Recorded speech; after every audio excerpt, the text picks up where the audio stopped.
नाज़रीन, नवाब वली मोहम्मद जो main government primary school सहूलतन खां वांझियल है। बिल्डिंग जो कम अञा भी अध में रहियल है, जड॒हिं त फर्नीचर जी बुखोट हुजण करे 750 ॿारड़ा पट ते वेही इल्म पिराइण ते मजबूर आहिनि। उन हवाले सां पेश आहे यूसुफ रिंद जी हीअ रिपोर्ट।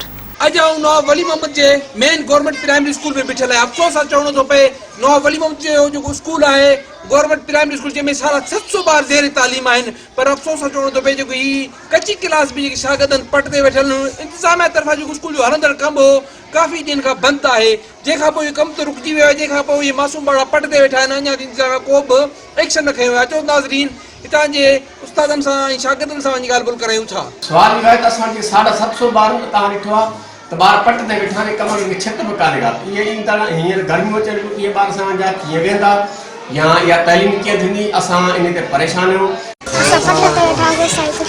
ऐं असां वटि स्कूल में फर्नीचर जी इंतिहाई खोट आहे। तव्हां ॾिसो पिया त असांजा मासूम ॿार जेके पट ते वेठा आहिनि, असांखे तइलीम ॾियण में तमामु घणी तकलीफ़ पेश अची रही आहे।